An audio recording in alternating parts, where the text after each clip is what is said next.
నిన్నటి దినం world photography day జరిగిందని చెప్పాను కదా. అందరూ కూడా కెమెరాలు ఉపయోగించే వాళ్ళందరూ కూడా సెలబ్రేట్ చేసుకున్నారు. అయితే కొన్ని వందల సంవత్సరాల క్రితం లూయిస్ ప్రిన్స్ అని ఒక ఆయన ఫస్ట్ కెమెరా ఆయన ఇన్వెంట్ చేశారు. ఆ తర్వాత జోహన్ జాన్ అనబడే వ్యక్తి కూడా, ఇద్దరు కెమెరాని కనిపెట్టిన వాళ్ళు, ఇద్దరు కాంట్రిబ్యూషన్స్ ఉన్నాయి. ఒకళ్ళు బహుశా మూవింగ్ కెమెరా అయి ఉండొచ్చు, మరి కొంతమంది స్టిల్ కెమెరా అయి ఉండొచ్చు. But Louis Prince and Johan John అనే ఇద్దరు కూడా ఫస్ట్ కెమెరాను మనం కనిపెట్టినప్పుడు ఒక్కొక్క ఫోటో బయటికి రావడానికి 8 గంటలు పట్టేదట. చెప్పండి, ఎన్ని గంటలు పట్టేది? ఓ ఫోటో అలా తీసిన తర్వాత దాన్ని డార్క్ రూమ్లో డెవలప్ చేసి బయటికి తీసుకొచ్చేసరికి 8 గంటలు పట్టేది. ఇప్పుడు అంత సమయం వెళ్ళలేదు కదా. ఇన్స్టాంట్ ఫొటోస్ అన్నీ కూడా, ఇన్స్టాంట్ ప్రింటర్లు కూడా వచ్చాయి. ఫోటో తీయగానే ప్రింట్ వచ్చేస్తుంది. లేదంటే ఫోన్లో అయితే ఇంక చెప్పక్కర్లేదు, ఒక్క సెకండ్లో బోల్డ్ క్లిక్లు మనం చేస్తున్నాం. 8 గంటలు ఫస్ట్ ఫోటో రావడానికి, అలా డెవలప్ చేసి బయటికి తీసుకురావడానికి ఆ కెమెరాలు ఉపయోగించినప్పుడు ఆ తర్వాత నుండి ప్రపంచంలో కెమెరాలు వినియోగం చాలా ఎక్కువగా పెరిగింది. ఈ రోజున we can't imagine the world without a camera. ఒక కెమెరా లేకుండా మనం ప్రపంచాన్ని ఈరోజున ఊహించలేకపోతున్నాం. ఒక పెళ్లి జరిగిన, ఒక పుట్టినరోజు జరిగిన, లేదా కుటుంబంలో ఎవరైనా చనిపోయినా కానీ ఆ జ్ఞాపకాల తర్వాత ఉండడానికి కెమెరామెన్ పిలవడం, ఫోటోలు తీయడం, వీడియోలు తీయడం, ఇవన్నీ కూడా సర్వసాధారణంగా జరుగుతూ ఉంటుంది. ఎప్పుడైనా సరే నేను ఈ కెమెరా గురించి ఆలోచన చేస్తుంటే ఒక ఆలోచన వస్తూ ఉంటుంది. అదేంటంటే, కెమెరాలు మన బాహ్య రూపాన్ని చాలా చక్కగా ఫోటో తీయగలుగుతాయి, ఎన్హాన్స్ చేయగలుగుతాయి. మన యొక్క రూపాన్ని ఇంకొంచెం ఎన్హాన్స్ చేయగలిగే కెమెరాలు చాలా బాగున్నాయి. అయితే ప్రపంచంలో ఏదైనా కెమెరా మన హృదయాన్ని ఫోటో తీసేది ఏమైనా ఉందా? అలాంటి కెమెరా కనుకుంటే మీలో ఎంతమంది ఫోటో తీసుకోవడానికి రెడీగా ఉంటారు? మొత్తం మీ హృదయంలో ఏమేమి ఉన్నాయో మొత్తం అంతా వచ్చేసినాయి అనుకోండి, ఎంతమంది తీయించుకుంటారు? మనలో ఉన్న కోపం, మనలో ఉన్న అహంభావం, ఇదిగో నీ హృదయంలో కోపం ఈ % ఉంది, నీ హృదయంలో గర్వం ఈ % ఉంది, మీ హృదయంలో పక్కింటి అబ్బాయి ఉన్నాడు, లేదా ఎదురింటి అమ్మాయి ఉంది అని మొత్తం అంతా డీటెయిల్గా వచ్చేసిందంటే ఎంతమంది ఫోటో తీయించుకుంటారు? ఎవరిని టర్న్లు వాళ్ళ దగ్గరికి రాగానే మరొక్కసారి కలుద్దాం, ఫిర్ మిలేంగే అని చెప్పి వెళ్ళిపోతారు అందరూ. ఎందుకోసం? ప్రక్క వాళ్ళ ఫోటోలు వచ్చేదాకా అవునా ఇలా ఉందా అని అందరి ఫోటోలు చూడడానికి ఇష్టమే, కానీ మన దగ్గరికి వచ్చేసరికి మళ్ళీ కలుద్దాం అని చెప్పి వెళ్ళిపోతాం. ఎందుకోసం అంటే మన హృదయాన్ని ఫోటో తీయడం మనకి ఇష్టం ఉండదు. But listen to me carefully friends, జాగ్రత్త వినండి. ప్రపంచంలో మానవ హృదయాన్ని ఉన్నట్టుగా చూపించే కెమెరా కేవలం దేవుని వాక్యం మాత్రమే. పరిశుద్ధ గ్రంథం Bible, it shows your heart, it shows your life, it shows your inner being. ఈ లోకంలో ఏ ఒక్కరు కూడా మానవ హృదయాన్ని పరిశీలించలేరు, పరిశోధించలేరు, కానీ దేవుని వాక్యం మాత్రమే. లేఖనం సెలవిస్తూ ఉంది, హృదయం అన్నిటికన్నా మోసకరమైనది, ఘోరమైన వ్యాధి గలది, దాన్ని గ్రహించేవారు ఎవరు? Human heart is so deceitful and who can explore it, who can understand it? దానికి జవాబు అపోస్తలుడైన పౌలు రాస్తాడు, హెబ్రీయులకు రాస్తూ అంటాడు, దేవుని వాక్యము సజీవమై బలము గలదై ఎటువంటి 2 అంచులు గల ఎటువంటి ఖడ్గము కంటే వాడిగా ఉండి ప్రాణాత్మలను మూలుగులను విభజించినంత మట్టుకు దూరుచు హృదయం యొక్క ఆలోచనలను తలంపులను ఏం చేస్తుంది? పరిశీలన చేస్తూ ఉందని. దేవుని వాక్యం అట మన హృదయం యొక్క ఆలోచనలను పరిశీలన చేస్తుందంటే అర్థం ఏంటంటే నీ హృదయాన్ని, నీ స్థితిని దేవుని వాక్యం చూపిస్తుంది. ఎందుకోసం అంటే మనం సరి చేసుకోవడానికి. అద్దం ముందు నిలబడ్డాం, ఎందుకు నిలబడతాం చెప్పండి? అద్దం ముందు మనం ఏదైనా సరిగా లేకపోతే ఏం చేసుకుందామని, సరి చేసుకుందామనే, లేకపోతే అద్దాన్ని చూసి అలా వెళ్ళిపోయారు అనుకోండి, ఏమీ సరి చేసుకోకుండా వాళ్ళు అద్దాన్ని సరిగా వినియోగించట్లేదని అర్థం. దేవుని వాక్యం కూడా, వాక్యాన్ని చదువుతున్నప్పుడు, వాక్యాన్ని వింటున్నప్పుడు మన స్థితిని పరిశుద్ధాత్మ దేవుడు బయలుపరుస్తాడు. అక్కడ నిన్ను నిందించాలనో, నిన్ను ఇబ్బంది పెట్టాలనో దేవుని ఉద్దేశం కాదు, కానీ నువ్వు సరి చేసుకుని దేవుని కృపలో వర్ధిల్లాలనే ప్రభువుకి ఆలోచన. బైబిల్ దగ్గరికి వచ్చిన వారి జీవితాల్లో మార్పు చెందడానికి కారణం ఏంటంటే దేవుడు వారి స్థితిని చూపించి సరి చేసుకునే మార్గాన్ని కూడా దేవుడు ఉపదేశిస్తాడు. God will show you a way to correct yourself. నిన్ను నువ్వు పరీక్షించుకోవడానికి, స్వపరీక్ష చేసుకునే దేవుని వాక్యం మనకు ఉపకరిస్తుంది కనుక వాక్యాన్ని ప్రేమిద్దాం, వాక్య ప్రకారం మనం జీవిద్దాం. గ్రంథాలు తెరుద్దాం. కీర్తనల గ్రంథం 95వ కీర్తన 7వ వచనాన్ని ఈరోజు ధ్యానాంశంగా మనం చదువుకుందాం. Psalm 95 and verse 7. రండి నమస్కారము చేసి సాగిలపడుదుము, మనలను సృజించిన యెహోవా సన్నిధిని మోకరించుదుము. నేడు మీరు ఆయన మాట అంగీకరించిన ఎడల ఎంత మేలు. ఒకసారి మీ ప్రక్క వైపు తిరగండి ఒకసారి. అందరూ మీ ప్రకారం తిరిగి ఓ మాట చెప్పండి, రండి అనండి. ఎక్కడికి రావాలి? సాయంకాలం ఇంటికి వెళ్ళిపోయారు కనుక బైబిల్లో ఉన్న మాట రండి. ఈ మాట చాలాసార్లు మనం వింటూ ఉంటాం కదా. మానవ జీవితంలో కొన్ని పదాలు ప్రతిరోజు ఎక్కడో చోట వాడుతూనే ఉంటారు, రండి అనే మాట. నేను ఒకసారి ఎక్కడో వాక్యం చెప్పి కారులో ప్రయాణం చేసుకుంటూ వస్తూ ఉంటే రోడ్డు ప్రక్కన ఒక పెద్ద బోర్డు చూశాను. కొంచెం స్లోగా వస్తున్నాం, అదంతా కూడా కొంచెం కర్వ్స్ ఉన్న రోడ్డు. అది స్లోగా ప్రయాణం చేసుకుంటూ వస్తూ ఉంటే ఆ బోర్డు ఏమనుందంటే రండి అని ఉంది. ఫస్ట్ వర్డ్ చూడగానే ఓహో ఇక్కడ ఏమన్నా మీటింగ్లు జరుగుతున్నాయేమో అనుకున్నాను నేను. యూజువల్గా మీటింగ్స్ ఎక్కడైనా జరిగినప్పుడు రండి, వినండి, రక్షణ పొందండి, దేవుని వాక్యాధారమైన మీటింగ్లు, లేదా కొంతమంది రండి, వినండి, స్వస్థత పొందండి, విడుదల పొందండి, ఏదో విధంగా ఆ మాటలు రాస్తూ ఉంటారు, లేదా ఫ్లెక్స్లు వేస్తూ ఉంటారు, బ్యానర్లు కడుతూ ఉంటారు కదా. రండి అనగానే ఇక్కడ ఏదో మీటింగ్ జరుగుతుంది అనుకుని ఆ క్రింద చూసేసరికి అక్కడ ఏముందో తెలుసా? రండి, త్రాగండి, విశ్రాంతి పొందండి అని ఉంది. ఓ బ్రాందీ షాప్ ఆయన వాడేశాడు ఆ మాటను. ఆ ప్రక్కనే ఆ మాట చదవగానే ప్రక్కన చూస్తే ఓ బ్రాందీ కొట్టు ఉంది. ఎక్కడ చూసాడో మరి ఈ మాటలు, ఈ క్యాప్షన్ ఏదో బాగుంది అనుకున్నాడు, రండి, త్రాగండి, విశ్రాంతి పొందండి. మరి ఎందుకు రాదు విశ్రాంతి? వస్తుంది. బాగా త్రాగి గుండె పాడైపోతే మరి వస్తుంది, విశ్రాంతి వస్తుంది, నిత్య విశ్రాంతి. అది పాపానికి ఆకర్షించేవాళ్ళు, పాపానికి పిలిచేవారు చాలామంది ఉన్నారు. నేను ఏదైనా న్యూస్ చూస్తూ ఉంటే తెలంగాణలో బ్రాందీ కొట్ల ఆ బ్రాందీ కొట్లు ఎవరికైతే కావాలనుకుంటారో వాళ్ళు టెండర్లు వేశారట. 2,500 కోట్లు వచ్చినాయి అంట. 2,500 కోట్లు. ఒక్కొక్క అప్లికేషన్కి 2 లక్షలట. ఒక్కొక్క షాపుకి 350 అప్లికేషన్లు వచ్చినాయట. పోతే 2 లక్షలు పోతాయి.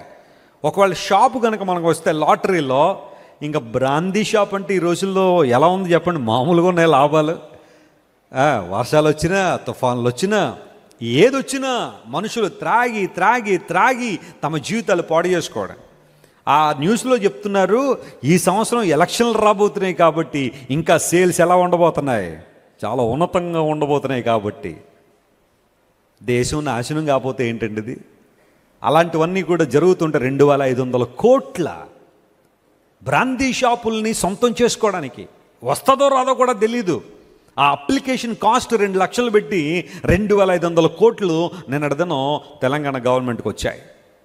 ఎందుకంటే ఇంత డబ్బు దేనికంటే, మేము దేశాన్ని అభివృద్ధి పరుస్తాం, రోడ్లు వేస్తాం, బ్రిడ్జిలు కడతాం. ఇవన్నీ నాకు అనిపిస్తూ ఉంటుంది, ఆ డబ్బులతో వేసే రోడ్లు లేకపోతే వేసే బ్రిడ్జిల వల్ల ఉపయోగం ఏంటి? అసలు ఆరోగ్యాలు పాడు చేసేసుకొని, జీవితాలు పాడు చేసుకొని ఈ రోజున మానవుడు పాపం చేయడానికి పరిగెడుతున్నాడు. వ్యర్థమైన స్థలాలకు పరిగెడుతున్న పరిస్థితులు ఎన్నో మనం చూస్తున్నాం. రండి, విశ్రాంతి పొందండి అని అలాంటి మాటలన్నీ కూడా కొంతమంది లోబడి వెళ్ళి తమ జీవితాలు పాడు చేసుకునే వాళ్ళు చాలామంది ఉన్నారు. అయితే ఇక్కడ లేఖనం సెలవిస్తూ ఉంది, రండి మనం దేవుని సన్నిధిలో నమస్కారము చేసి ఆయన ఎదుట సాగిలపడుదుము. దేవునికి నమస్కారము చేసి సాగిలపడే అనుభవం. ఆరాధన అనే మాటకు హిబ్రూ పదాలు కొన్ని ఉన్నాయి. అందులో ఒక పదానికి ఉన్న అర్థం ఏంటంటే దేవుని ఎదుట సాగిలపడడం. దేవుని ఎదుట సాగిలపడడం. నిజంగా దేవుని ఆరాధించేవాడు ఆయన ఎదుట సాగిలపడే అనుభవాన్ని కలిగి ఉంటారు. అంటే తమను తాము సంపూర్ణంగా దేవునికి సమర్పించుకోవడం, సాగిలపడడం, సర్వాంగములు దేవునికి సమర్పించడం, దేవుని చిత్తానికి లోబడ్డం, మనస్ఫూర్తిగా దేవుని స్తుతించడం అనేది మనం నేర్చుకున్నప్పుడు మన జీవితాల ఆశీర్వాదం మనం చూస్తాం. కీర్తనకారుడు ఇక్కడ మాట్లాడుతూ, మనల్ని సృజించిన దేవుని సన్నిధిలో మనం మోకరించుదాం రండి. It is an invitation for all of us. మనందరికీ దేవుడు సంయుక్తంగా ఇస్తున్న ఒక ఆహ్వానం ఏంటంటే దేవుని సన్నిధిలో మోకరించడానికి, ఆయన స్తుతించడానికి. ప్రతి ఆదివారం మనందరూ ఈ విధంగా సంఘముగా చేరి క్రీస్తు ప్రభువు రక్తం ద్వారా కడగబడిన మనందరం కూడా ఆయన ఎదుట సాగిలపడడానికి మనందరం ఇక్కడికి వచ్చాం. మొదటి ఆరాధనలో కూడా నేను చెప్పాను, దేవుని ఎదుట సాగిలపడిన అనుభవంలో ఎవరైతే వర్ధిల్లుతారో వారి జీవితంలో గొప్ప కార్యాలు జరుగుతాయి. రూతు బోయజు ఎదుట సాగిలపడిందని బైబిల్లో మనం చూస్తాం.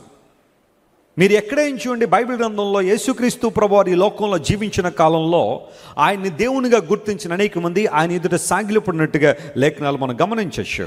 జ్ఞానులు యేసు ప్రభు ఎదుట ఏం పడ్డారట? సాగిలపడి అనే మాట.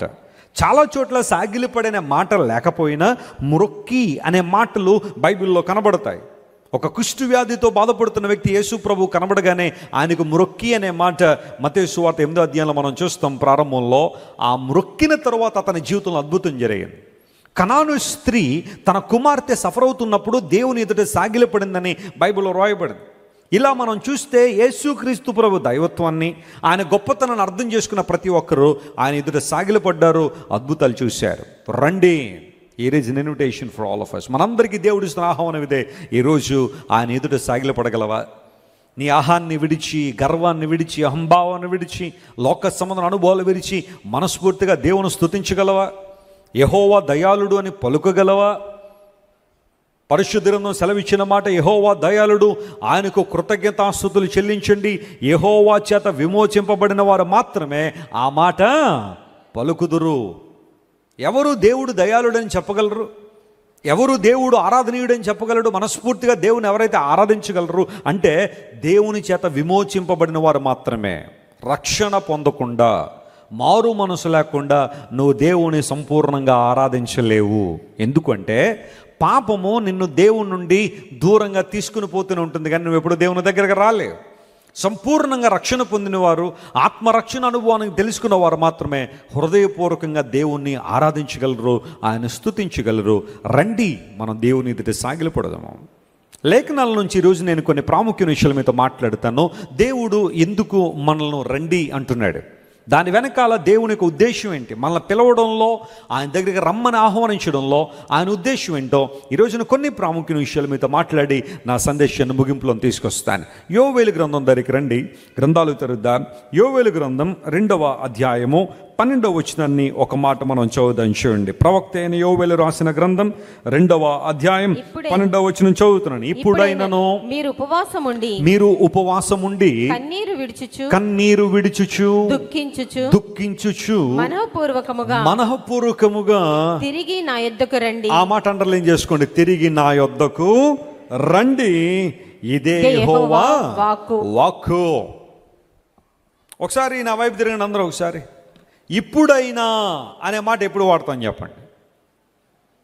ఇప్పుడైనా అనే మాట ఎప్పుడు వాడతాం? ఏదైనా ఒక నష్టం జరిగినప్పుడే కదా. ఇప్పుడైనా రా, ఇప్పుడైనా తిను, ఇప్పుడైనా నా మాట విను, ఇప్పుడైనా ఈ మంచి నిర్ణయం తీసుకో, ఇప్పుడైనా దేవుని దగ్గరికి రా. ఈ మాటలు ఎప్పుడు వాడతామంటే జరిగింది ఏదో అయిపోయింది, నష్టం ఏదో జరిగిపోయింది, ఇకనైనా సరే నిన్ను నువ్వు దేవునికి సమర్పించుకుని ముందుకు సాగిపో అనే మాట ఉపయోగిస్తాం కదా. ఎగ్జాక్ట్గా ఇక్కడ దేవుడు అదే వాడుతున్నాడు. ఇప్పుడైనాను మీరు ఉపవాసం ఉండి కన్నీరు విడుచుచు మనఃపూర్వకంగా తిరిగి నా యొద్దకు రండి. దేవుని దగ్గరికి ఎందుకు రావాలి మనం?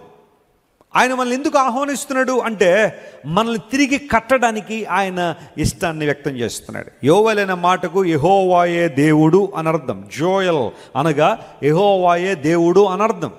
పెతూయేలు అనబడే వ్యక్తి యొక్క కుమారుడు యోవేల్ గారు. ఆయన ద్వారా దేవుడు కొన్ని అద్భుతమైన ప్రవచనాలు రిలీజ్ చేశాడు. బైబిల్ గ్రంథంలో ప్రవక్తల గ్రంథాలు ఉన్నాయి, ప్రవచన గ్రంథాలు. కొంతమంది పెద్ద ప్రవక్తలు ఉన్నారు, చిన్న ప్రవక్తలు ఉన్నారు.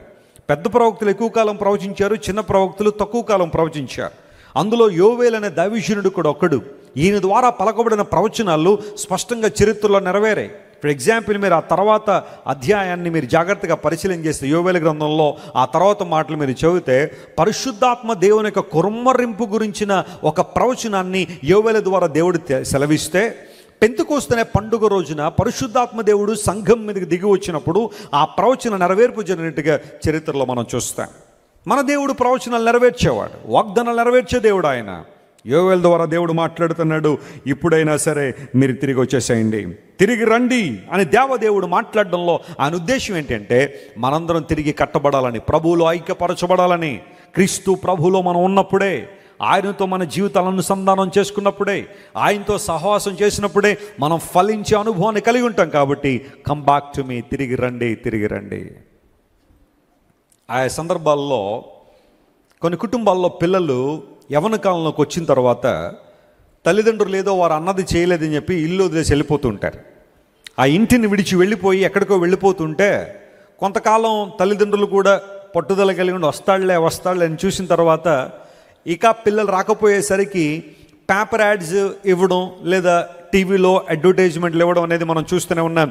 దయచేసి తిరిగి వచ్చేసాయి, నిన్ను ఏమీ అనము, నీవన్నదంతా నెరవేరుస్తాము, ప్లీజ్ కమ్ బ్యాక్ అని తల్లిదండ్రులు కొన్ని ప్రాంతాల్లో కొన్ని రకాలైన యాడ్స్ ఇస్తూ ఉంటారు. న్యూస్ పేపర్లో కనబడడం లేదు అని యాడ్ ఇచ్చి క్రింద రాస్తుంటారు, అమ్మ బెంగబెట్టుకుంది, మంచం ఎక్కేసింది, నువ్వు తిరిగి రాకపోతే చచ్చిపోయేలాగుంది, నిన్ను ఏమీ మేము అనము, నీవు అన్నవన్నీ కూడా ఇస్తాము, తిరిగి వచ్చేసాయి అని కొన్ని యాడ్లు ఇస్తూ ఉంటే మరి నిజంగా వాళ్ళ కంట పడతాయో లేదో తర్వాత సంగతి. కానీ కొంతమంది వచ్చి ఉండొచ్చు, కొంతమంది రాకపోయి ఉండొచ్చు. కానీ దేవుడు మనందరినీ సంయుక్తంగా పిలుస్తున్నాడు. జరిగిన నష్టం ఏదో అయిపోయింది. ఇంతవరకు నీ పాపం ద్వారా కొట్టబడ్డావు, నీ అపరాధముల ద్వారా నలిగిపోయావు, దేవునితో సహవాసం లేక నువ్వు కోల్పోవలసినవన్నీ కోల్పోయావు, ఆరోగ్యాన్ని కోల్పోయావు, నీ జీవితంలో ఆనందాన్ని కోల్పోయావు, ఆదరణను కోల్పోయావు, ఆశీర్వాదాన్ని కోల్పోయావు. నువ్వు ఎంతగా నీ జీవితాన్ని డ్యామేజ్ చేసుకోవాలి అంతవరకు డ్యామేజ్ చేసుకున్నావు. ఇకనైనా రా ప్రభు దగ్గరికి, ఇప్పుడైనా రా, దేవుడు నిన్ను తిరిగి లేవనెత్తాలని బలపరచాలని ఇష్టపడుతున్నాడు. ఇప్పుడైనా మీరు ఉపవాసం ఉండి. ఉపవాసం అంటే కొన్నిసార్లు మనం ఏమనుకుంటామంటే భోజనం మానేయడం, ఆ తర్వాత మంచినీళ్ళు త్రాగడం మానేయడం ఉపవాసం అనుకుంటాం. అయితే ఉపవాసం అనే మాటకు సరైన అర్థం ఏంటంటే, ఉప అంటే దగ్గరగా ఉండడం, వాసం అంటే నివసించడం, దగ్గరగా నివసించడం, దేవుని దగ్గరగా రావడం. ముఖ్యమంత్రి గారు ఉంటారు, ఆయన ప్రక్కనున్న ఆయన ఏమంటారు చెప్పండి? సెక్రటరీయా? ఉప ముఖ్యమంత్రి అంటారు ఆయన. ప్రధానమంత్రి గారు ఉంటారు, ఉప ప్రధానమంత్రి, లేదా ప్రెసిడెంట్ గారు ఉంటారు, రాష్ట్రపతి, ఆ తర్వాత ఆయన ప్రక్కన ఎవరు ఉంటారు? ఉపరాష్ట్రపతి. ఉపరాష్ట్రపతి అని ఎందుకంటారంటే రాష్ట్రపతి గారు పక్కన ఉంటాడు కాబట్టి ఉపరాష్ట్రపతి. ఉప అంటే దగ్గర అని అర్థం, వాసము అంటే నివసించడం. ఇప్పుడు ఉపవాసం అంటే దేవునికి దగ్గరగా జీవించడం. క్రైస్తవ్యంలో కొంతమందికి ఇంకా ఉపవాసం అంటే సరైన అర్థం తెలియట్లేదు. కొంతమంది ఉపవాసం అంటే ఆ పూట భోజనం మానేయడమే అనుకుంటారు. ప్రార్థన చేయరు, వాక్యం చదవరు, దేవుని ప్రేమను తెలుసుకోరు, ఉపవాసం చేసేస్తున్నానని చెప్పి మిగతా పనులన్నీ చేసుకుంటూనే ఉంటారు, ప్రయాణాలు చేస్తూనే ఉంటారు, వాళ్ళ పనులన్నీ చేసుకుంటారు. ప్రభు గురించి ఒక్క ఆలోచన కూడా ఉండదు. ఆచార సంబంధంగా ఉపవాసంగా చాలామంది భావిస్తుంటారు. కొంతమంది అంటూ ఉంటారు, బాగా లావెక్కిపోతున్నానండి, ఓ పూట ఉపవాసం చేసేస్తే అటు అది ఇటు ఇది కూడా ఏమైపోతాయి, కలిసి వచ్చేస్తాయట. నువ్వు బాగా లావైపోతున్నావు అని చెప్పి డైటింగ్ అని చెప్పి శుక్రవారం శనివారం కొంచెం ఉపవాసం చేసేస్తే ఇటు ఆరోగ్యము బాగుంటుంది, అటు ఉపవాసం కూడా లెక్కలోకి వచ్చేస్తుందని. నేను ఉపవాసం తక్కువ చేసి మాట్లాడడం లేదు, కానీ ఉపవాసం చేసేటప్పుడు నువ్వు దేవుని దగ్గరగా ఉంటున్నావా లేదా పరీక్షించుకో. ప్రార్థన లేకుండా కనీసం 10 అధ్యాయాలను బైబిల్ చదవకుండా నువ్వు ఉపవాసం చేసే దానివల్ల ఉపయోగం ఏంటి? అసలు ఉపవాసం చేయడంలో నీ ఆలోచన ఉద్దేశం ఏంటంటే దేవునితో సమయాన్ని గడపాలనే కదా. నీ శరీరాన్ని కొంచెం నిగ్రహించుకోవడానికి కావలసిందల్లా పెట్టడం కాదు, కానీ కాసేపు దీనికి రెస్ట్ ఇచ్చి ఆ సమయాన్ని దేవుళ్ళలో గడపాలనే కదా నువ్వు ఉపవాసం చేస్తున్నావు. ఇప్పుడైనా మీరు ఉపవాసం ఉండి, సరైన ఉపవాసాన్ని మీరు కలిగి ఉండి, కన్నీళ్ళు విడుస్తూ మనఃపూర్వకంగా రండి, హృదయపూర్వకంగా నా దగ్గరికి రండి. దేవుడు జీవాధిపతిని గుర్తించి ఆయన దగ్గరికి మనఃపూర్వకంగా రావడం, ఎవరో బలవంతం మీదనో ఎవరో ప్రోద్బలం మీదనో దేవుని దగ్గర రావడం కాదు, కానీ నీకు నీవుగా దేవుని యొక్క ఔన్నత్యాన్ని గుర్తించి ఆయన నీకు రక్షణ ఇచ్చువాడని, నీ ఆత్మను రక్షించువాడని, నరకాగ్ని నుండి తప్పించువాడని గుర్తించి ఆయన దగ్గరికి మనస్ఫూర్తిగా వచ్చావా, లేదా బలవంతంగా వస్తున్నా దేవుని దగ్గరికి?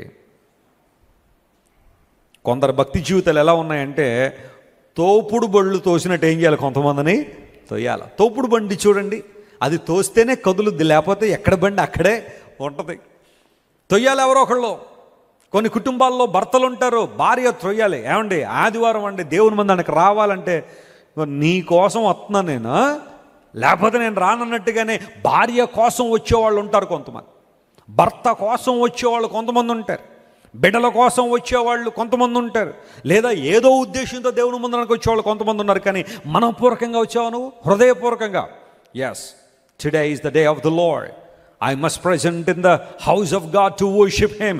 నా దేవుణ్ణి మనస్ఫూర్తిగా ఆరాధించడానికి, అయ్యా వందనాలు అని మనస్ఫూర్తిగా దేవునికి చెప్పడానికి, దేవుని స్తుతించడానికి నేను వస్తున్నాననే ఆ ఆలోచనతో కనుక నువ్వు వస్తే, నేను చెప్తున్నాను దేవుని సేవకునిగా, you are a blessed man, you are a blessed woman. నువ్వు ఆశీర్వదించబడిన వాడవే. బలవంతం మీద చాలామంది చాలా పనులు చేస్తూ ఉంటారు ప్రపంచంలో, కానీ మనం దేవుని బిడ్డలంగా మనస్ఫూర్తిగా దేవుని దగ్గర తిరిగి రావడం, ఎప్పుడైతే ప్రభు దగ్గర తిరిగి వస్తామో దేవుడు అత్యంత బలంగా మనల్ని వాడుకుంటారు. స్తోత్రం చెప్పండి, హల్లెలూయా. జాన్ వెస్లీ అనే దేవుని సేవకుడు ఇంగ్లాండ్ దేశంలో తన తల్లి ప్రార్థన, తండ్రి ప్రార్థన, దేవుని కార్యాలు స్పష్టంగా వారి కుటుంబంలో జరిగాయి. సుజాన్నా వెస్లీ తన బిడ్డల కోసం చాలా బలంగా ప్రార్థన చేశారు. అయ్యా, నా బిడ్డలు నీ సేవలో వాడబడాలని. కుటుంబ వాతావరణం అంతా దైవిక వాతావరణం కాబట్టి జాన్ వెస్లీ చిన్నప్పటి నుంచి దేవుని వాక్యం చదవడం, ప్రార్థన చేయడం, ఇలాంటి విషయాల్లో ఎదుగుతున్నాడు. ఒకరోజున అమెరికా వెళ్ళి అక్కడ సువార్త ప్రకటించాలని ఆశ కలిగింది. వాడెక్కి అమెరికా వెళ్ళాడు, సువార్త ప్రకటించాడు. ఎవరూ రక్షణ పొందలేదు, ఎవరూ దేవుని దగ్గరికి రాలేదు. కొంచెం విచారపడి మరలా ఇంటికి వెళ్ళిపోతానని చెప్పి మరలా వాడెక్కాడు. వాడెక్కిన తర్వాత ఆ వాడ మధ్యలోకి వచ్చిన తర్వాత, అట్లాంటిక్ ఓషన్లో మధ్యలోకి వచ్చిన తర్వాత ఒక తుఫాను చెలరేగిపోయింది. సముద్రం మధ్యలో తుఫాన్ అంటే ఇంకా అది చాలా భయంకరంగా ఉంటుంది పరిస్థితి. నేను ఒకసారి ఎదుర్కొన్నాను. బ్లెస్సీ గారు నేను ఒక తుఫాన్లో ఇరుక్కున్నాము అండమాన్లో. చిన్న తుఫానే కావచ్చు, కానీ ఆ రోజు ఇంకా మాకు చివరి రోజున అనిపించింది అంత భయంకరమైన తుఫాను సముద్రాల్లో వస్తాయి తెలియకుండానే. ఎప్పుడైతే ఆ తుఫాను చెలరేగిందో ఓడలో ఉన్న వాళ్ళందరూ కూడా కంగారు పడుతుంటే ఒక స్పెషల్ గ్రూప్ ఆఫ్ పీపుల్ ఆ ఓడలో ఉన్నారు. వారిని మొరేవియన్స్ అంటారు. మొరేవియన్స్ అనబడేవాళ్ళు. వాళ్ళందరూ కూడా ఒక చోట చేరి పాటలు పాడడం మొదలుపెట్టారు, దేవుని స్తుతించడం ప్రారంభించారు. జాన్ వెస్లీ గారు అనుకున్నారు, వీళ్ళకి ఓడ మునిగిపోద్దని తెలీదా? తెలుసు కదా, అయినా పాటలు పాడుతున్నారేంటి, అయినా దేవుని స్తుతిస్తున్నారేంటి? జాన్ వెస్లీకి అయితే భయం పట్టుకుంది. ఇప్పుడు నేను చచ్చిపోతానేమో, ఈ తుఫాన్లో చచ్చిపోతే నా పరిస్థితి ఏంటని అతి తీవ్రంగా భయపడుతున్న ఆ సందర్భంలో మొరేవియన్స్ దగ్గరికి వచ్చాడు. వాళ్ళు ఉన్న ధైర్యాన్ని చూశాడు, వాళ్ళు ఉన్న ప్రోత్సాహాన్ని చూశాడు. వాళ్ళు ఆనందంతో పాటలు పాడుతుంటే జాన్ వెస్లీ గారు అడిగారు, ఏమండి మీకు బాధ లేదా, చింత లేదా, కాసేపట్లో మునిగి చచ్చిపోబోతున్న భయం లేదంటే వారిలో ఏ ఒక్కరు కూడా భయం లేదు. ఇన్ఫ్యాక్ట్ వారందరూ నిరీక్షణతో మాట్లాడడం ప్రారంభించారు. మా దేవుడు సమర్థుడు ఈ తుఫాన్ నుంచి మమ్మల్ని రక్షించడానికి. ఒకవేళ ఈ తుఫాన్లో మేము చనిపోవాల్సి వచ్చినా వీఆర్ రెడీ, ఎందుకంటే మా ఆత్మలు ప్రభుతో ఉంటాయి, నిత్య జీవంలో మేము స్థిరపడి ఉంటాము, ప్రభు మమ్మల్ని తన రాజ్యానికి పిలుచుకుంటాడని నిరీక్షణతో వారు మాట్లాడుతుంటే that moment John Wesley started reconciliation with God. దేవునితో తన జీవితాన్ని మరొక్కసారి అనుసంధానం చేసుకోవడం ప్రారంభించాడు. ఈ ధైర్యం, ఈ నిరీక్షణ నాకు లేదే, ప్రభువుకు సంపూర్ణంగా నా జీవితం ఇవ్వలేకపోయానా, ప్రభువును సంపూర్ణంగా నేను స్తుతించలేకపోతున్నానని ఆ క్షణం ప్రభువుకు అప్పగించిన తర్వాత రెస్ట్ ఈజ్ ద హిస్టరీ. ఆ ఓడ పరిస్థితి నుండి విడుదల పొంది బయటకు వచ్చాడు.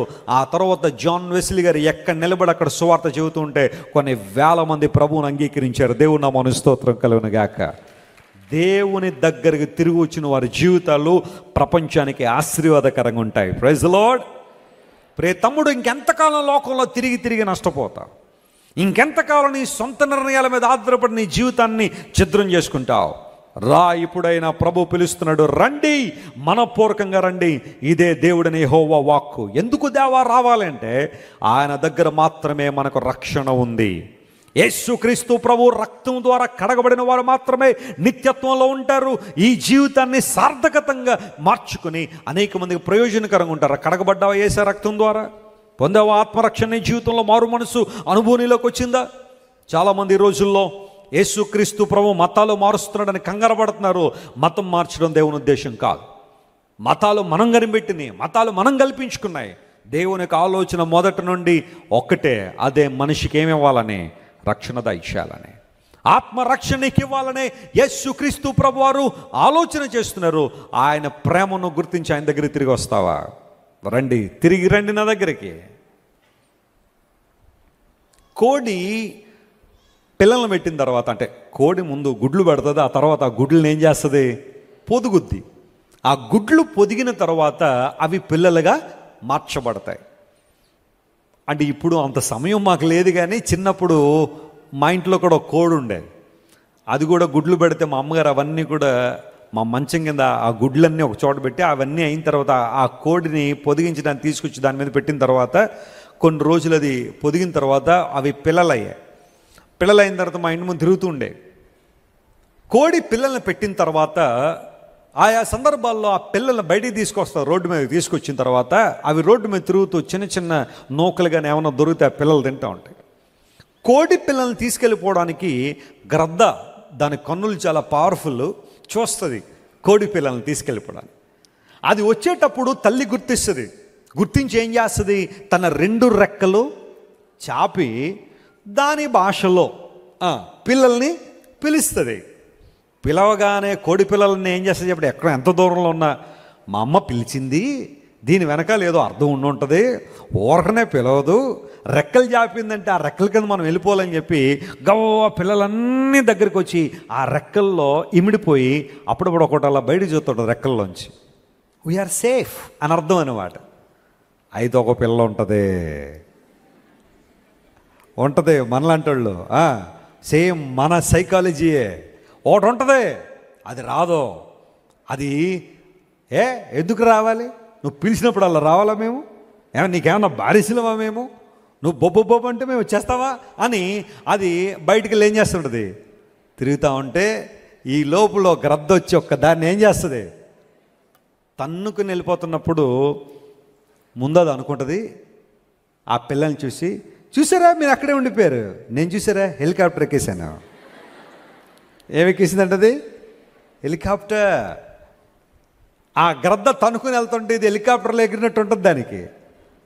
అది అనుకుంటుంది, ఎంత ఆహ్లాదంగా ఉంది, ఎంత అద్భుతంగా ఉంది ఈ ప్రపంచం, మా అమ్మ దగ్గర ఉంటే ఇవన్నీ దొరికేవా మాకు, ఈ హెలికాప్టర్ రైడ్ దొరికేదా నాకు అనుకుంటుంది.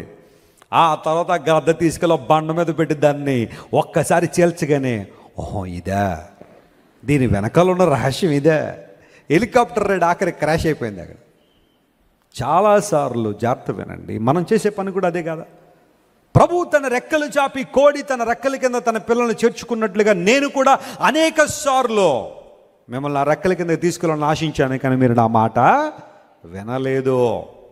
ఎందుకు అపవాది చీలుస్తున్నాడు కొన్ని కుటుంబాలని, ఎందుకు దయ్యపు శక్తులు కొన్ని కుటుంబాలని ఛిద్రం చేసేస్తున్నాయంటే దేవుని రెక్కల క్రిందకు వారు రావడం లేదు. ఒకళ్ళు ఎంతవరకు నీ జీవితం కూడా అటు ఇటు తిరిగి అనుభవంలో ఉందా, ఈరోజు యేసే పిలుస్తున్నాడు, రండి రండి, ఇప్పుడైనా రండి, ఇకనైనా రండి. ఇంతవరకు జరిగిన డ్యామేజ్ చాలు, ఇంతవరకు జరిగిన డిస్ట్రక్షన్ చాలు, ఇంతవరకు జరిగిన పతనం చాలు, ఇకనైనా సరే దేవా నీ చేతిలో వాడబడే సాధనంగా ఉండాలని ఆశిస్తున్నానని ఎవరైతే ప్రభు దగ్గర తిరిగి వస్తారో దేవుడు వారిని రక్షించి బలపరిచి తన మహిమ కొరకు వాడుకోవాలని ఆయన ఇష్టపడుతున్నాడు. మరొక ప్రాముఖ్యమైన అంశాన్ని మేము తీసుకొస్తాను చూడండి. కీర్తన గ్రంథం 66వ కీర్తన 5వ వచనం మనం చదివితే దానిలో ఒక మాట రాయబడింది, Psalm 66:5. దేవుని ఆశ్చర్య కార్యములను చూడండి, దేవుని ఆశ్చర్య కార్యములను చూడరండి. ఆ మాట అండర్లైన్ చేసుకోండి. ఎందుకు రావాలట మనం, అందరూ చెప్పాలి ఎందుకు రావాలట. చదివాం కదా అక్కడ ఆ మాట, దేవుని ఆశ్చర్య కార్యములను చూడరండి.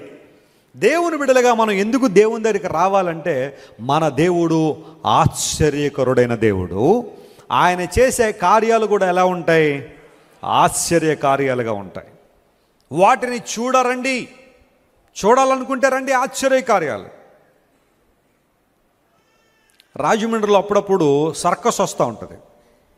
మీరు ఎప్పుడైనా లేదా సర్కస్కి? ఆ ఏనుగులు, సింహాలు ఇవన్నీ బట్టి సర్కస్ చేస్తూ ఉంటారు. పక్షులు కొన్నిసార్లు సైకిల్ దొక్కుతూ ఉంటాయి. అక్కడ వాళ్ళందరూ కూడా బఫూన్స్ ఉంటారు, వాళ్ళందరూ కూడా చాలా చక్కగా యాక్ట్ చేస్తుంటారు. చాలా కార్యక్రమాలు జరుగుతూ ఉంటాయి. ఒకసారి సర్కస్లో మ్యాజిక్ షో జరుగుతుంది. నేను చిన్నప్పుడు మా నాన్నగారితో గొడవ పెట్టుకుని, డాడీ మమ్మల్ని తీసుకెళ్ళరా అని చెప్పి అడిగి మరీ ఆ సర్కస్కి మా నాన్నగారు ఎవరో ఇచ్చి పంపించారు, ఎల్లు బాబు అంటే తీసుకెళ్ళాడు. ఆయన తీసుకెళ్ళిన తర్వాత సర్కస్ జరుగుతూ ఉంటే ఆ మ్యాజిక్ షోలో ఆయన అన్నాడు, మీలో ఎవరైనా ఒక వ్యక్తి స్టేజ్ మీదకి రండి, మీతో పాటు కూడా మ్యాజిక్ చేపిస్తుంటే గబగబా వెళ్ళాను. నేను స్టేజ్ మీదకి వెళ్ళాను. వెళ్ళిన తర్వాత ఆ రోజున ఆయన చేసే మ్యాజిక్ ఏంటి అంటే, రూపాయి కాసులు తీయడం అనమాట. రూపాయి కాసులు ఓ డబ్బా ఆయన దగ్గర ఉంది. ఇప్పుడు నన్ను ఏమంటున్నాడంటే, బాబు ఒకసారి నీ తలలోంచి ఇలా తీసి ఈ డబ్బాలో వేయి, కాయిన్స్ పడతాయి అన్నాడు. మనందరికీ తెలుసు మ్యాజిక్ అంటే అదొక ఆల్రెడీ వాళ్ళు అన్నీ ప్లాన్ చేసుకుని చేస్తూ ఉంటారని. సరే నేను వెళ్ళాను. వెళ్ళిన తర్వాత ఆయన నీ తలలోంచి తీ బాబు, రూపాయి కాయిన్ వస్తుంది అన్నాడు. ఇలా తీసి ఆ డబ్బాలో చేయి వేసేసరికి కాయిన్ పడుతుంది, కానీ నా చేతిలోంచి కదా ఆయన చేతిలోంచి పడుతుంది. అక్కడ మ్యాజిక్ అయితే జరుగుతుంది, కానీ నన్ను తీసుకొచ్చాడు కానీ నా చేతిలోంచి పడ్డం లేదు. నేను చిన్నప్పటి నుంచి కొంచెం క్రిటికల్ అబ్జర్వర్ అన్నీ కూడా. ఆ తర్వాత అన్నాడు, నీ చెవులోంచి తీయి వస్తుంది అన్నాడు. ఇలా తీసి ఏదండి అన్నాను. నన్ను ఇలా పక్కలేను, వాళ్ళు అడక్కయ్యా ముందు వేసేది అన్నాడు. ఎందుకోసం? ఆయన చొక్కా ఉంటుంది అక్కడ. మీరు ఎప్పుడైనా చూడండి మ్యాజిక్ చేసే వాళ్ళకి చొక్కా ఉంటుంది, అదే ఆధారం. ఆ చొక్కా తీసేమన్నా తీరేది, ఎందుకంటే మొత్తం అన్నీ అందులోనే ఉంటాయి. అందులోంచి పడుతున్నాయి కాయిన్స్. చెయ్యి పెడతాడు ఆయన పట్టుకున్నట్టు. నన్ను ఏమంటున్నాడు, నేను ఇలా వేసేసరికి ఆయన చొక్కాలోంచి కాయిన్ పడుతుంది. మ్యాజిక్ అది, నిజం కాదు అది. ప్రపంచంలో చాలామంది మెజిషియన్స్ బయలుదేరారు, కనికట్టు చేసేవాళ్ళు, మ్యాజిక్లు చేసేవాళ్ళు. కానీ దేవుడు ఎప్పుడు మ్యాజిక్ చేసేవాడు కాదు. ఆయన చేసే ఏ కార్యమైనా అద్భుత కార్యమే. స్తోత్రం చెప్పండి, హల్లెలూయా. నా యేసయ్య దగ్గర మంత్రాలు లేవు, తంత్రాలు లేవు. ఆయన వాస్తవాన్ని వాస్తవంగా ప్రపంచానికి తెలియజేశాడు. ఆయన బైబిల్లో కూడా చాలామంది మంత్రగాళ్ళు ఉన్నారు. వాళ్ళందరూ కూడా ఏదో చేయాలని ప్రయత్నం చేశారు, కానీ దేవుని ఆశ్చర్య కార్యాలు ఎదుట వారి కార్యాలు నిలవబడలేదు. మాంత్రిక శక్తులు ఉంటాయి, కనికట్టు చేసేవాళ్ళు కొంతమంది ఉంటారు.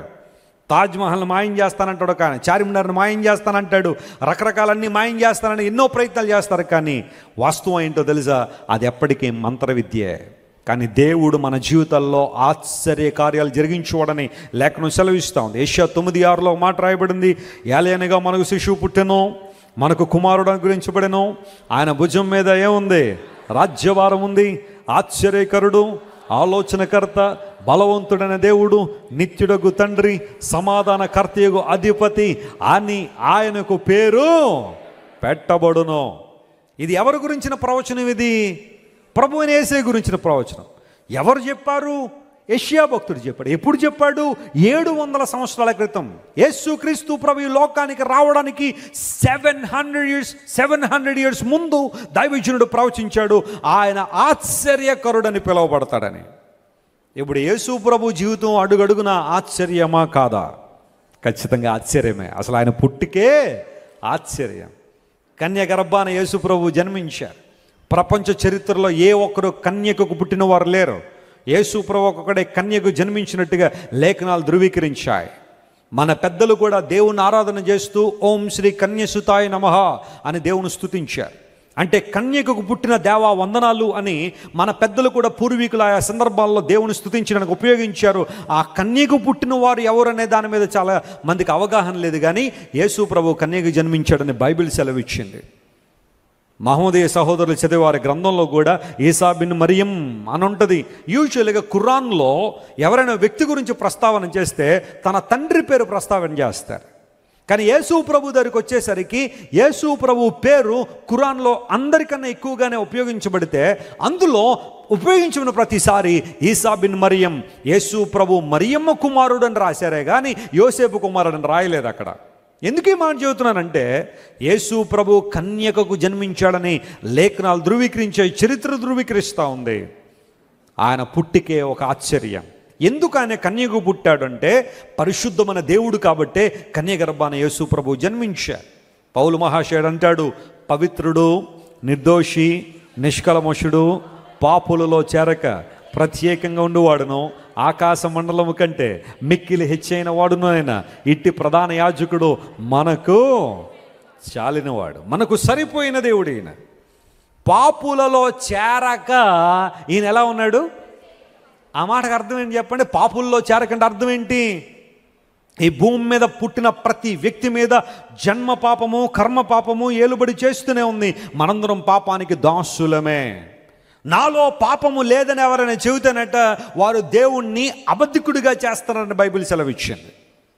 కొంతమంది చూడండి, ఈ రోజుల్లో ప్రభువుని అంగీకరించండి, యేసు ప్రభు మీకు ఆత్మరక్షణ ఇస్తాడంటే, మేము ఎందుకు నమ్ముకోవాలా యేసు ప్రభువుని, మాలో ఏ పాపం ఉందా అసలని దబాయించేవాళ్ళు కొంతమంది ఉంటారు. బైబిల్ చెప్తుంది, అలా ఎవరైనా చెబితే వారు ఎవరిని అబద్ధికుడిగా చేస్తున్నారట? దేవుణ్ణి అబద్ధికుడిగా చేస్తారు. ఎందుకోసం? దేవుని వాక్యం చెబుతుంది, ఏ భేదము లేదో అందరూ పాపము చేసి దేవుడు అనుగ్రహించే మహిమను పొందలేకపోతున్నారు. స్త్రీకి పుట్టిన నరుడు శుద్ధుడు ఎట్లు కాగలడు, బైబిల్ చెప్పిన మాట అది. ఇప్పుడు యేసు ప్రభు ఎందుకు కన్యకి జన్మించాడంటే, ఆయన పాపులలో చేరక ఎలా ఉన్నాడు? ఆయన ప్రత్యేకంగా, ఆయన జన్మలో పాపం లేదు. గట్టిగా చప్పట్లు కొట్టి దేవుని మహిమపరచు. ఆయన మాటల్లో పాపం లేదు, ఆయన మరణంలో పాపం లేదు, ఆయన పునరుత్థానంలో పాపం లేదు, ఆయన ఆలోచనలో ఉద్దేశాల్లో పాపము లేని పరిశుద్ధుడైన దేవుడు ప్రభువుని యేసుక్రీస్తు వారు. I'm so proud to worship my Jesus because he is Holi. నా దేవుడైన ప్రభు అయిన యేసు ప్రభువుని ఆరాధించడానికి నేను చాలా చాలా అతిశయపడతాను. కారణం ఏంటో తెలుసా? విశ్వ మానవ చరిత్రలో పరిశుద్ధుడనేవాడు నా ప్రభు అయిన యేసయ్య మాత్రమే. హల్లెలూయా. అందును బట్టే ఆయన శిలువలో కార్చిన రక్తము నా పాపాన్ని ఏం చేయగలదు? కడగగలదు. ఆయన కూడా మనుషులందరి వలె అపవిత్రుడయ్యుంటే యేసు ప్రభు రక్తం మనలో ఏ ఒక్కరి పాపాలు కడగలేదో. శిలువ మీద చనిపోయిన వాళ్ళు చాలామంది ఉన్నారు చరిత్రలో, కానీ వారందరి రక్తం మనిషి పాపాన్ని కడుగుతుందంటే నో. యేసు ప్రభు రక్తం మాత్రమే మన పాపాలను ఎందుకు శుభ్రపరచగలదు, పరిశుద్ధపరచగలదు అంటే ఆయన రక్తం పవిత్రమైన రక్తం కాబట్టే. ఆశ్చర్యకరుడైన దేవుడు. ఆయన చేసిన కార్యాలు ఆశ్చర్యం, ఆయన బోధలు ఆశ్చర్యం. ఆయన ఎక్కడ నోరు తెరిచి మాట్లాడినా ఆయన బోధకు అందరూ ఆశ్చర్యపడ్డారట. ఈయన శాస్త్రుల వలె పరుషుల వలె కాక అధికారంతో మాట్లాడుతున్నాడని ఆయన బోధకు అందరూ ఆశ్చర్యపడిరి అని బైబిల్లో రాయబడింది. ఆయన చేసిన అద్భుతాలకు అనేక మంది ఆశ్చర్యపడ్డారని లేఖనాలు సెలవిచ్చాయి. గాడరేన్స్ అనే ప్రాంతంలో, గదరేనీయులు అనే దేశంలో ఒక యవనస్తుడు దురాత్మలు పట్టి పీడించబడుతున్న ఆ సమయంలో యేసు ప్రభు అతన్ని స్వస్థపరచడానికి, విడుదలివ్వడానికి ఆ ప్రాంతానికి వెళ్ళినప్పుడు ఆ దయ్యం పట్టిన యవనస్తుడట ఆ పరిస్థితుల్లో ఉన్నప్పుడు బట్టలు లేకుండా సమాధుల్లో తిరుగుతున్నాడట. చాలామంది అతన్ని సాధు చేయడానికి ప్రయత్నం చేశారు, కానీ ఏ ఒక్కరి వల్ల కాలేదు. సంకెళ్లతో బంధించారు, కానీ అతడు వాటన్నిటిని తుత్తునీలుగా చేసేస్తా ఉన్నాడు. Nobody could handle him. ఏ ఒక్కరు అతన్ని హ్యాండిల్ చేయలేని పరిస్థితిలో యేసు ప్రభు వెళ్ళారు. అతను ఉన్న దయ్యపు శక్తులను ప్రభు విడిపించిన తర్వాత అతడు స్వస్థ చిత్తుడై బట్టలు కట్టుకొని యేసు ప్రభు పాదాల దగ్గర కూర్చుండగానే అక్కడున్న వాళ్ళందరూ అనుకున్నారు గొప్ప వింతలు మనం చూసామని, అందరూ ఆశ్చర్యపడ్డారని. మార్కు సువార్త 5వ అధ్యాయంలో ఈ చరిత్ర అంతా రాయబడింది. ఎందుకు మాట చెప్పాను తెలుసా? ఆయన చేసిన అద్భుతాలన్నీ కూడా ఆశ్చర్య కార్యాలే, ఏ ఒక్కరూ చేయలేని అద్భుతాలు. ఒక మాట గమనించండి, యేసు ప్రభు ఈ లోకంలో ఉన్న కాలంలో 39 రకాల వ్యాధులను ఆయన స్వస్థపరిచారు. అందరూ చెప్పండి, ఎన్ని రకాల వ్యాధులు? 39 రకాల వ్యాధులు. చిత్రం ఏంటి అంటే ఇప్పటికీ కూడా ఆ 39 రకాల వ్యాధులకి సరైన మందు డాక్టర్లు కనిపెట్టలేకపోయారట. కానీ నా యేసయ్య ఉచితంగా స్వస్థపరిచాడు. గట్టిగా చప్పట్లు కొట్టి దేవుని అనుమయపరచు. 39 రకాల వ్యాధులు యేసు ప్రభు స్వస్థపరిచాడు. కారణం ఆయన శిలువ మరణం పొందేటప్పుడు ఎన్ని దెబ్బలు తిన్నాడు ఆయన? కొరడా దెబ్బలు, 39 కొరడా దెబ్బలు. అతడు పొందిన గాయముల ద్వారా మనకేముంది? స్వస్థత. ఆశ్చర్యకరుడైన దేవుడు ఆయన, అద్భుతాలు చేసే దేవుడు. మా తల్లిగారి సాక్ష్యం చాలామందికి తెలుసు. ఆమె యవన కాలంలోకి వచ్చిన తర్వాత అపెండిసైటిస్తో బాధపడుతున్నప్పుడు ఆ అపెండిక్స్ బర్స్ట్ అయిపోతున్న పరిస్థితుల్లో ఈ కడుపు అంతా కూడా చాలా ఉబ్బిపోయి మా అమ్మమ్మ గారు తీసుకొచ్చి మా అమ్మగారిని అరుగు మీద వేసేస్తే అందరూ అనుకున్నారు ఇంకా మా అమ్మగారి పేరు వాస్తవానికి ఛాయమ్మ. ప్రభువుని అంగీకరించిన తర్వాత సత్య అని పిలువబడుతున్నారు, కానీ ఒకప్పుడు మా అమ్మగారి పేరు ఛాయమ్మ. సో ఛాయమ్మ చనిపోయేలాగా ఉందని చెప్పి గ్రామం అంతా కూడా చూస్తూ ఉంటే ఆ కడుపు అంతా ఉబ్బిపోయి భయంకర పరిస్థితి. ప్రార్థన చేస్తున్నప్పుడు మా తల్లిగారు ప్రార్థన చేశారు, ప్రభువా నా జీవితాన్ని రక్షించను ప్రభువా, సంపూర్ణంగా అంగీకరిస్తున్నాను. ఇప్పటిదాకా మా అమ్మ చెప్పిందనో లేదా ఎవరో చెప్పారనో నేను తెలుసుకున్నాను, కానీ అనుభవపూర్వకంగా నేను తెలుసుకున్నాను నువ్వు నా రక్షకుడు అని, నన్ను స్వస్థపరిచే దేవుడు అని.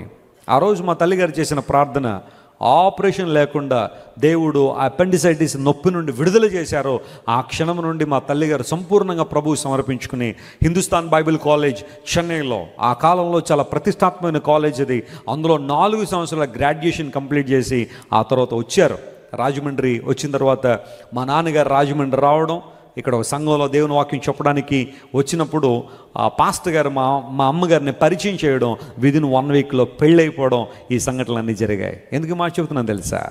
దేవుని కార్యాలు చాలా స్పష్టమైన. అప్పటి నుంచి ఇప్పటిదాకా మళ్ళీ మా అమ్మగారికి ఆ పెయిన్ రాలేదు. దేవుడు స్వస్థపరిచాడు ఆపరేషన్ లేకుండానే. ఆశ్చర్య కార్యాలు చేయడంలో దేవుని మించిన వారు లేరు. మహాద్భుత కార్యాలు ప్రభు జరిగిస్తాడు. ఆశ్చర్య కార్యములను చూడ రండి. 2010 సంవత్సరంలో నాకు లారింజోసైటిస్ అనే ఒక ఇన్ఫెక్షన్ నా గొంతులో వచ్చింది. ఆ టైంలో నేను ఎలా ఉన్నానంటే మా ఇంట్లో గెస్ట్గా ఉండేవాడిని. అంటే అఫ్ కోర్స్ ఇప్పుడు కూడా అలాగే తిరుగుతున్నాను అనుకున్న దేవుని సేవలో, అప్పుడు ఇంకా ఎక్కువగా సేవలో, ప్రభు పరిచర్యలో వెళ్ళానంటే ఒక 30 రోజులు ఎక్కడెక్కడో సువార్త చెప్పించి ఆ తర్వాత వచ్చేవాడిని ఇంటికి. అలా దేవుడు బలంగా ఆ టైంలో వాడుకున్నప్పుడు నాకు థ్రోట్ ఇన్ఫెక్షన్ వచ్చి మాట్లాడలేకపోతున్నాను, విపరీతమైన పెయిన్ వస్తుంది. రాజమండ్రిలో డాక్టర్ గారి దగ్గరికి వెళ్తే ఆయన అన్నాడు, వెస్లీ గారు మీకు ఇన్ఫెక్షన్ ఉందండి, అది తగ్గాలంటే 3 నెలలు మీరు మాట్లాడకూడదండి అన్నాడు. 3 months మీరు మాట్లాడకూడదు. మీ ఇంట్లో కూడా ఎవరిని పిలవాలన్నా సంజ్ఞలు చేసి పిలవాలి తప్ప మీరు నోరు తెరిచి మాట్లాడద్దండి. అలా మాట్లాడితే మీ స్వరం పోద్ది, ఇంక మీరు ఎప్పటికీ మాట్లాడలేరు, మగవాళ్ళు అయిపోతారు. అలాగా డాక్టర్ గారు ఎక్కడైనా మెడిసిన్ ఏమన్నా ఉంటే తెప్పించండి, ఒకవేళ కొంచెం ఎక్స్పెన్సివ్ అయినా పర్లేదు, ఏదో ఎందుకంటే నా స్కెడ్యూల్ అంతా ప్లాన్ అయిపోయింది. అది అక్టోబర్ ఆ సమయంలో విపరీతమైన మీటింగ్స్ ఉన్నాయి, రోజుకు 2-3 ప్రసంగాలు చేసిన. ఉదయం ఏమో పాస్టర్స్ కాన్ఫరెన్స్ కావచ్చు, లీడర్స్ కాన్ఫరెన్స్ కావచ్చు, రాత్రులేమో క్రూసేడ్లు, ఇవన్నీ ఉన్నాయి. ఐఎమ్ సో సారీ డాక్టర్ గారు, మీరు చెప్పినట్టయితే నేను చేయలేను, ఏదో మెడిసిన్ తెప్పించిన. ఆయన అన్నాడు, రాసిమంటే రాసిస్తాను, 3 నెలలు మీరు మాట్లాడకుండా ఉంటేనే మీ స్వరం ఉంటుంది, లేకపోతే ఉండదని. డాక్టర్లు మనం తప్పుపడడానికి ఏమీ లేదు, వారు అనుభవపూర్వకంగానే చెబుతున్నారు, వారి పరిస్థితులన్నీ వారికి తెలుసు. అయితే I trust my God who is my healer. ఇంటికి వచ్చాను, ఒకరోజు కన్నీళ్ళు ప్రార్థన చేసిన, ఉపవాసం ఉండి, ప్రభువా ఈ స్వరం నీదయ్యా, నేను రక్షణ పొందినప్పుడే నేను నా సేవకు సమర్పించిన స్వరాన్ని నీకు అప్పగించాను, మాట్లాడితే నీ మాటే, పాడితే నీ పాటే, ఈ స్వరం మోగబోడకూడదు ప్రభువా, నా ఒక్క ఏ స్కెడ్యూల్ కూడా డిస్టర్బ్ అవ్వకూడదు, సహాయం చేయమని దేవునిలో ఒకరోజు ఉపవాసం ప్రార్థన చేశాను. ఆ రోజు నుండి ఇప్పటిదాకా యావరేజ్గా 2 ప్రసంగాలు చేస్తున్నారు రోజుకి. దేవుడి స్వరాన్ని వాడుకుంటూనే ఉన్నాడు, అనేక నిలబడుతూనే ఉన్నాడు. ఒకవేళ నీ జీవితంలోకి ఆశ్చర్యకారాన్ని ఎక్స్పెక్ట్ చేస్తున్నావా? ఈరోజు ప్రభు నీతో మాట్లాడుతున్నాడు, రండి దేవుని ఆశ్చర్య కార్యములను చూడా రండి. నువ్వు ఏ దేవుని పాదాల దగ్గరకు వచ్చావో ఆ దేవుడు ఆశ్చర్యకరుడైన దేవుడు, అద్భుతాలు చేసే దేవుడు ఆయన. మనం పాట పాడుతుంటాం కదా, సిలువలో యేసయ్య చూపించిన ప్రేమ కూడా ఏ ప్రేమ? అది ఆశ్చర్యమైన ప్రేమ. ఎందుకోసం? ఒక నీతిమంతుని కోసం ఎవరైనా ఒకరు చనిపోవడం వరదేమో కానీ, చనిపోవడం సహజమేమో కానీ, పాపాత్ములైన మన కోసం యేసు ప్రభు సిలువలో చనిపోయి చూసారా, అది అసలు సిసలైన ప్రేమ, అది స్వచ్ఛమైన ప్రేమ, అది నిత్యమైన ప్రేమ. ఆశ్చర్యమైన ప్రేమ, కల్వరిలోని ప్రేమ, మరణము కంటే బలమైన ప్రేమది, నన్ను జయించే నీ ప్రేమ, మరణము కంటే బలమైన ప్రేమది, నన్ను జయించే నీ ప్రేమ, ఆశ్చర్యమైన ప్రేమ, నా స్థితి చూచిన ప్రేమ, నాకై భారము మోసిన ప్రేమ, నాకై పరుగెత్తి ఆదరించి కౌగలించి నిత్య జీవమిచ్చే, నాకై పరుగెత్తి ఆదరించి కౌగలించి నిత్య జీవమిచ్చే, ఆశ్చర్యమైన ప్రేమ, కల్వరిలోని ప్రేమ, మరణము కంటే బలమైన ప్రేమది, నన్ను జయించే నీ ప్రేమ, మరణము కంటే బలమైన ప్రేమది, నన్ను జయించే నీ ప్రేమ, ఆశ్చర్యమైన ప్రేమ. ఎలాంటి ప్రేమ ఇది? ఆశ్చర్యమైన ప్రేమ. ప్రభు అలాంటి ప్రేమను మన పట్ల వ్యక్తం చేశాడు. రండి నా యొద్దకు తిరిగి రండి, ఇప్పుడైనా ఉపవాసం ఉండి రండి, కన్నీళ్ళు విడుస్తూ మనపూర్వకంగా రండి అని ప్రభువు చెప్పాడు. రెండవది, ఆయన ఆశ్చర్య కార్యమును చూడడానికి రావాలి. మూడవ మాట చెప్పి నేను ముగిస్తాను. చూడండి, మత్తయి సువార్త 4వ అధ్యాయము 19వ వచనం మనం చదివితే, దానిలో ఒక మాట స్పష్టంగా రాయబడింది. Matthew chapter 4:19. ఆయన నా వెంబడి రండి, నా వెంబడి రండి, నేను మిమ్మును మనుషులను పట్టు జాలరులుగా చేతునని వారితో చెప్పాను. వెంటనే వారు తమ వలలు విడిచిపెట్టి, వెంటనే అనే మాట ఉందా లేకపోతే కొంత సమయం తీసుకున్నాను ఉందా? వెంటనే వారు తమ వలలు విడిచిపెట్టి ఆయనను వెంబడించిరి. ఆయన ఏం చేశారట? వెంబడించారు. మత్తయి సువార్త 4:19 బైబిల్ గ్రంథంలో చాలా ప్రాముఖ్యమైన మాట ఇది. ప్రాముఖ్యంగా యేసుక్రీస్తు ప్రభు యొక్క సేవలో వాడబడాలనుకునేవారు, ఆయన పిలుపులో, ఆయన దర్శనంలో వాడబడాలనుకునేవారు తరచుగా గమనించాల్సిన మాట, నా వెంబడి రండి, నేను మిమ్మల్ని ఎలా చేస్తానో మనుషులను పట్టు జాలరుగా చేస్తాను. యేసు ప్రభు శిష్య బృందంలో చాలా మట్టుకు జాలరులు ఉన్నారు, చేపలు పట్టేవారు. నేను కొన్ని ప్రాంతాలు వాక్యం చెప్పడానికి వెళ్ళినప్పుడు, ప్రాముఖ్యంగా సీషోర్, ఆ సముద్ర తీర ప్రాంతాలు ఉన్నప్పుడు కొంతమంది జాలరుల ప్రాంతాలు ఉంటాయి. అక్కడ వాళ్ళందరూ చేపలు పడుతూ ఉంటారు. సముద్రంలోకి వెళ్ళి చేపలు పడ్డాం. ఎప్పుడు ఏ చేపలు, ఏ రకమైన చేపలు ఎన్ని ఉంటాయో వాళ్ళకి బాగా తెలుసు కాబట్టి సముద్రంలోకి వెళ్ళి చేపలు పట్టి మరలా వచ్చేస్తుంటారు వాళ్ళు. వారి విధానాలన్నీ కూడా చాలా ప్రత్యేకంగా ఉంటాయి. ఆల్మోస్ట్ ప్రతిరోజు వారింట్లో చేపల కూర ఉంటుంది. టేస్టీగా వండుతారు వాళ్ళు బాగా. చేపలు, రకరకాల చేపలు, ఏ చేప ఎలా వండాలో కూడా వాళ్ళకి బాగా తెలుసు.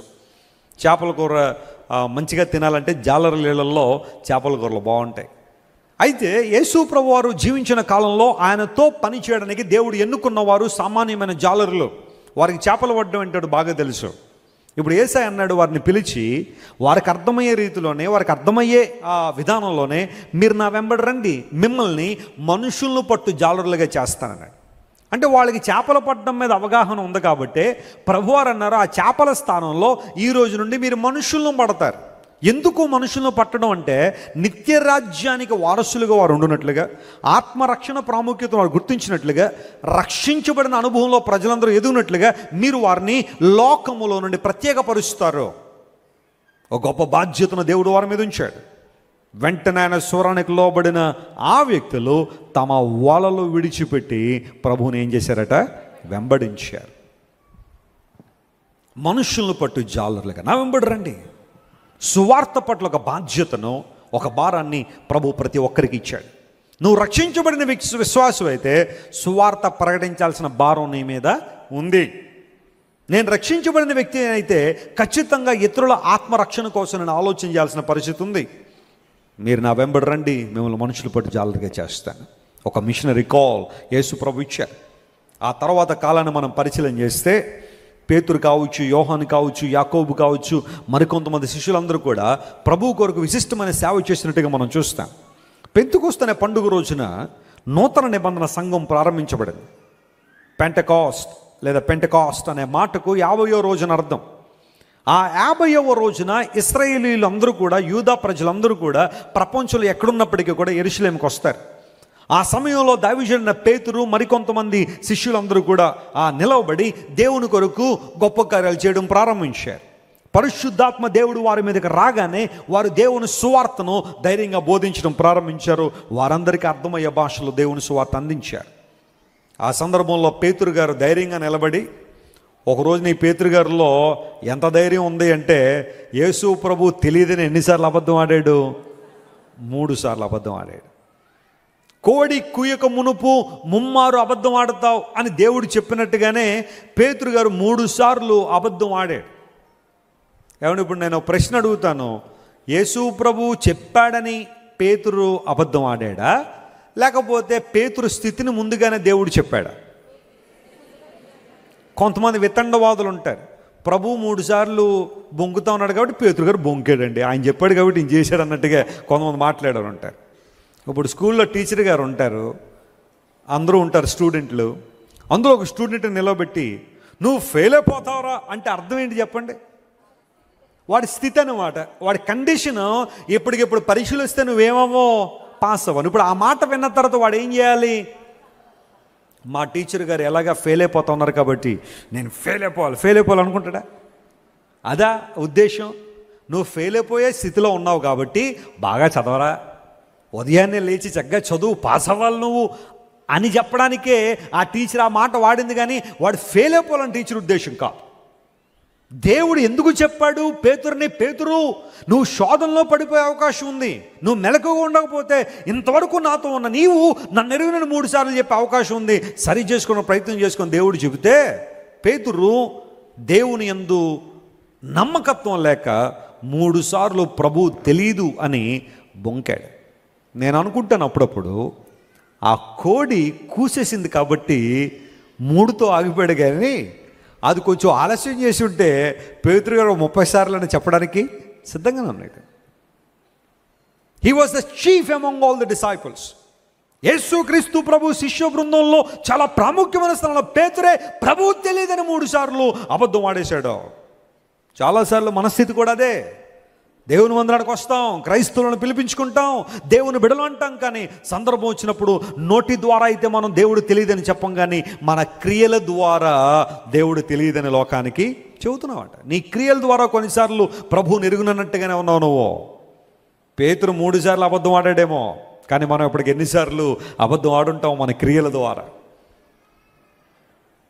కానీ అదే పేతురు పరిశుద్ధాత్మ శక్తితో నింపబడినప్పుడు, దేవునికి తన జీవితాన్ని సంపూర్ణంగా అప్పగించుకున్నప్పుడు, when he recommitted his life, resurrendered himself, తన్ను తాను దేవునికి సంపూర్ణంగా సమర్పించుకొని ఆ పెంతెకోస్తు అనే పండుగ రోజున పేతురు ధైర్యంగా నిలబడి దేవుని సువార్త ప్రకటిస్తే దేవుని నామానికి మహిమ కలుగును గాక 3,000 మంది యేసయ్యను అంగీకరించారు. గట్టిగా చప్పట్లు కొట్టి దేవుని మహిమపరచండి.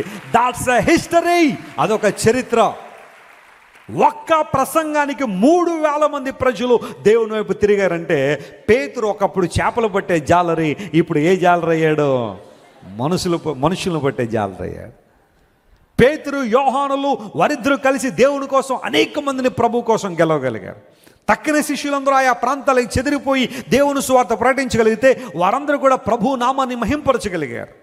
మన భారతదేశ చరిత్రను పరిశీలన చేస్తే తోమా అనే దైవజనుడు భారతదేశానికి వచ్చి దేవుని సువార్తను వెదజల్లి కొన్ని 100 మందిని ప్రభు వైపు ఆకర్షించగలిగాడు.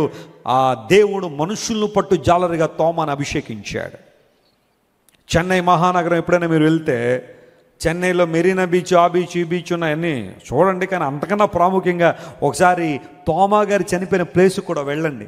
చెన్నైలో ఉన్న వాళ్ళు ఎవరైనా లేదా చెన్నై వెళ్ళినా కానీ అక్కడ ప్రార్థన చేసుకుంటున్న తోమాను బళ్ళంతో పొడి చేశారు, స్పియర్తో పొడి చేస్తే అతని రక్తము చెన్నై నగరంలో ఒలికింది భారతదేశం గడ్డ మీద.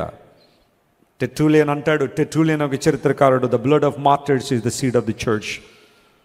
హత సాక్షులకు రక్తపు బిందువులే సంఘానికి విత్తనాలు అన్నాడు. దేవునికి స్తోత్రం కలుగును గాక. భారతదేశంలో ఈరోజున ఎంత గొప్ప ఉద్యమం, భారతదేశంలో ఎంతమంది ఈ రోజున సత్యాన్ని తెలుసుకుని దేవుని గురించిన అవగాహనలోనికి అందరూ వస్తున్నారంటే తోమా అనే దైవజనుడు తెరిచిన సువార్త ద్వారాలు భారతదేశంలో అనేక మంది సత్యాన్ని తెలుసుకున్నారు. మనుషులను పట్టు జాలరిగా. ప్రభునందు ప్రియులారా, సువార్త ప్రకటించాల్సిన భారం ఉంది. నువ్వు రక్షించబడిన విశ్వాసం అయితే రోజుకొక్కరికైనా సువార్త చెప్పాల్సిన భారం. దేవుని సంఘానికి బహుశా కొన్ని సంవత్సరాల నుంచి నువ్వు ఒక్కడివే వస్తున్నావేమో, ఒక్కదాని వస్తున్నావేమో, మరొకరిని తీసుకురావాలన్న భారం ఎప్పుడైనా నీలోకి వచ్చిందా? మరొకరి రక్షణ కొరకు, ఆత్మరక్షణ కొరకు ప్రయాసపడే అనుభవం నీలో ఎప్పుడైనా ఉందా? వారి కోసం ప్రార్థన చేస్తున్నావా? దేవుని సేవకునిగా చెబుతున్నాను, మీ బైబిల్లో ఒక పేపర్ మీద కనీసం ఒక 10 మంది పేర్లు రాయండి, రక్షణ పొందిన వారి పేర్లు. ప్రతిరోజు వారి కోసం ప్రార్థన చేయండి. అవకాశం దొరికినప్పుడు వారికి సువార్త చెప్పండి. వారు ఏమనుకున్నా పర్వాలేదు.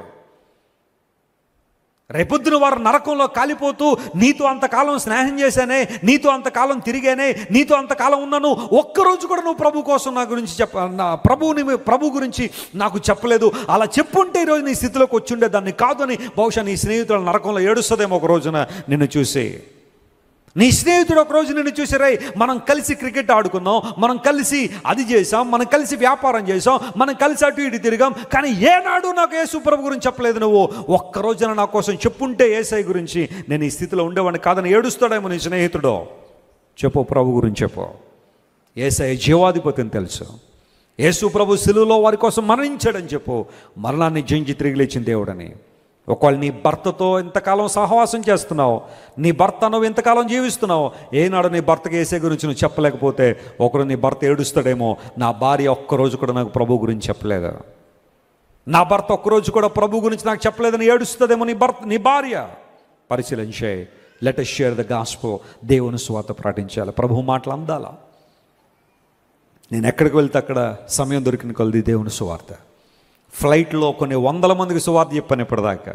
విమానంలో ప్రయాణం చేస్తుంటాను, ప్రక్క వాళ్ళు కూర్చుని ఏదో సందర్భంలో ఏదో మాట కదుపుతారు కదా, ఒక్క మాట కదిపినా అలా సువార్తకి తీసుకెళ్ళి వాళ్ళు ఏమనుకుంటే నేను ఫ్లైట్ దిగిన తర్వాత వాళ్ళు ఎవరో నేను ఎవరినో, అవకాశం ఉంటే మళ్ళా ఒకవేళ కలిస్తే కలుస్తారు, లేకపోతే లేదు. రేపొద్దున పరలోకానికి వెళ్ళిన తర్వాత వారు నా మీద ఒక మాట కూడా నేను నింద పడకూడదు, వారిని నీకు చేతిలో పెట్టాను లేదా నీకు అప్పగించాను సువార్త చెప్పలేదని. తరచుగా చెప్తున్నాను. ఒకసారి ఆస్ట్రేలియా వెళ్తుంటే ఫ్లైట్లో నా ప్రక్కన ఒక ఎల్డరీ కపుల్ కూర్చున్నారు, ఇద్దరు కూడా. విమానం మొదలు పెట్టగానే ఆ ఎయిర్ హోస్టెస్ ఉంటారు కదా, వచ్చేసారు వాళ్ళు. What you want to drink అని అడగగానే ఇద్దరు చెరుకు బీర్ తీసుకుని తాగేస్తున్నారు, భార్యాభర్తలు ఇద్దరు కూడా. వాళ్ళకి ఎంత ఉంటుంది ఏజ్, 60 దాటేసి ఉన్నాయి పైనే. ఇద్దరు బీర్ తాగుతున్నారు. నేను అన్నాను, can I have 1 cup of coffee అనగానే కాఫీ తీసుకొచ్చి ఇచ్చారు నాకు. అప్పుడు వీళ్ళిద్దరు కూడా చూస్తున్నారు. ఆయన ఉండబట్లకి అడిగేశాడు, మేము ముసలోళ్ళం మేమే బీరు తాగుతుంటే నువ్వు ఎవరొస్తు నువ్వు తాగవా అని అడిగారు. ఆ ఒక్క ప్రశ్న చాలు నాకేమొచ్చింది చెప్పండి, అవకాశం సువార్త చెప్పడం. నేను ఎందుకు బీరు తాగను, లేకపోతే నేను ఎందుకు ఆల్కహాల్ టచ్ చేయను, సువార్త చెప్పడం మొదలుపెట్టాను.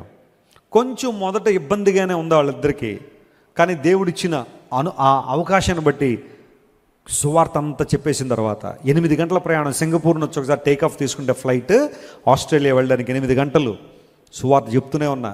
విన్నారు, చాలా విషయాలు విన్నారు. చివర్లు ఇద్దరు కూడా నా చేతిలో చేసి మా కోసం ప్రార్థన చేయండి, మా కోసం ప్రార్థన చేయండి. ఈ విషయాలు మా జీవితం ఏదో మొదటిసారి ఇంత స్పష్టంగా వినడం. మా కోసం ప్రార్థన చేయని ఇద్దరు కూడా ప్రార్థన చేయించుకున్నారు. ప్రార్థన చేసిన తర్వాత ఫ్లైట్ ల్యాండ్ అయిపోయింది. దిగేటప్పుడు వాళ్ళ అడ్రస్, ఫోన్ నెంబర్ ఇచ్చి మీరు ఎప్పుడైనా యూరోప్ వస్తే మా ఇంటికి రండి. మా ఫ్యామిలీ అంతా ఇదే పరిస్థితి, అందరం కలిసే భయంకరమైన పనులు చేస్తూ ఉంటాం. కానీ ఈరోజు దేవుడు మాతో మాట్లాడాడు. మేము యేసయ్యను సంపూర్ణంగా అంగీకరించాలని కోరుతున్నాం. దేవుడు నా మనసు స్తోత్రం కలుగునుగాక. ఇలా ఒకటి కాదు కదా, ఎన్నో సాక్ష్యాలు ఉన్నాయి. మనం ఎక్కడుంటే అక్కడ దేవుని సువార్తను ఏం చేయాలా, ప్రకటించాలి. We are the advancers of gospel. దేవుని సువార్తను అడ్వాన్స్ చేసేవారు మనం. దేవుని సువార్తను ముందుకు తీసుకెళ్తాం. కష్టమైనా, నష్టమైనా, బాధ అయినా, ఇబ్బంది అయినా, ఏదైనా సరే, ఏ పరిస్థితి వచ్చినా కానీ సువార్త, సువార్త, సువార్త. Because the Bible says the gospel of Jesus has a power to transform lives. యేసు ప్రభు సువార్త జీవితాలు మార్చగలిగే శక్తి కలిగిన సువార్త. నా వెంబడి రండి, మిమ్మల్ని మనుషులను పట్టు జాలుగా చేస్తుంది. This is the call for each and everybody hearing God's message today. You have to work for God. నువ్వు దేవుని కోసం పని చేయాలి, ఆయన మహిమ కొరకు వాడబడాలి. నువ్వు ఎక్కడుంటే అక్కడ క్రీస్తు ప్రభు కొరకు వెలుగుగా నువ్వు జీవించాలి. ప్రభు సువార్త ప్రకటనే మన లక్ష్యము, ప్రభు సువార్త ప్రకటనే మన ధ్యేయము. హల్లెలూయా. రండి అనే మాటలో ఉన్న శ్రేష్టమైన విషయాలు ఇది మనం ఆలోచన చేశాం. తిరిగి రండి దేవుని దగ్గరికి మనపూర్వకంగా. ఆయన ఆశ్చర్య కార్యములు చూడడానికి రండి. మూడవదిగా ఆయన సువార్తను ప్రకటించడానికి రండి. కళ్ళు మూసుకొని ప్రార్థన చేసుకుందాం. అందరూ కూడా చిన్న ప్రార్థన. ఇంతవరకు ప్రభు మనతో మాట్లాడిన ప్రతి మాటను జ్ఞాపకం చేసుకుని మనందరూ కూడా ప్రార్థనలో మన సమయాన్ని గడుపుదాం. Let's pray together. ఓ యేసయ్యా, నీకే మహిమ నాయన. రండి అని పిలిచిన దేవుడు ప్రభు, నీ ఎదుట సాగిలపడ్డానికి మేము వస్తున్నాము అయ్యా. కన్నీళ్ళు విడిచిచు మనపూర్వకంగా తిరిగి నీ దగ్గరికి వస్తున్నాం ప్రభువా. నీ ఆశ్చర్య కార్యములు చూడ్డానికి వస్తున్నాము స్వామి. నా వెంబడి రండి, మిమ్మల్ని మనుషులు పట్టు జాలరులుగా చేస్తా. నువ్వు ఏ పని చేస్తున్నా ఈ లోకంలో, no matter what the work you do, you have to obey to the call of God to spread the gospel. సువార్త ప్రకటనే మన ధ్యేయం, మన లక్ష్యం. సువార్తను ప్రకటించకపోతే నాకు శ్రమ అన్నాడు పౌలు భక్తుడు. మన జీవితాల్లో ప్రభు సువార్తను అనేక మంది ప్రకటించే ఆ సుందరమైన బాధ్యత నెరవేరుద్దామా? యేసయ్య మనల్ని పిలుస్తున్నాడు. యేసయ్య నీకే మహిమ ప్రభు. ఓ లార్డ్ వి వర్షిప్ యు. ఘనత నీకే, మహిమ నీకేనయ్యా. స్తుతి పాత్రుడు. ప్రేమగల మా తండ్రి, ఈ 2 వారాలు ఇంతవరకు మీరు మాతో మాట్లాడిన ప్రతి మాటను బట్టి నీకు స్తోత్రాలయ్యా. విన్న వాక్యాన్ని మా అందరిలో మీరే స్థిరపరచండి. మేము ఎందుకు నీ దగ్గరికి రావాలో మీరు మాతో మాట్లాడారు. రండి, నమస్కారం చేసి ఆయన ఎదుట సాగిలపడదాం, ఆయన సన్నిధిలో మోకరించుదుము అని 95వ కీర్తనలో రాయబడిన విషయాలు మీరు మాతో మాట్లాడినందుకు నీకు స్తోత్రాలు. అవునయ్యా, నీవు మమ్మల్ని పిలుస్తున్నప్పుడు నీ మాటకు లోబడి, నీ స్వరానికి లోబడి మమ్మల్ని మేముగా నీకు సమర్పించుకోవడానికి సహాయం చేయండి. పేతురు నాయన మనుషుల పట్టు జాలరిగా సిద్ధపరచబడ్డాడు. ఒకప్పుడు నీవు ఎరుగు అని ముమ్మారము బొంకిన పేతురు నీ చేతిలో బలమైన సాధనంగా వాడబడ్డాడు. అయ్యా, అలాంటి కృప మా అందరికీ దయచేయండి. అయ్యా, నశించిపోతున్న ఆత్మలు ఎన్నో ఉన్నాయి ప్రభువా. నిన్నెరుగక అవిధేయతతో, తిరుగుబాటుతనంతో నింపబడి నీకు దూరం అయిపోతున్న వారు ఎందరో ఉన్నారు. అయ్యా, నీవు మాకు ఇచ్చిన అవకాశం కొలది నీ కొరకు వాడబడ్డానికి మీరే సహాయం చేయండి, బలపరచండి. ఘనత, మహిమ, ప్రభావం నీకు మాత్రమే ఆరోపిస్తూ యేసుక్రీస్తు నామం పేరిట అడిగి వేడుకొనిచున్నాము తండ్రి. అందరం చెప్దాం ఆమేన్.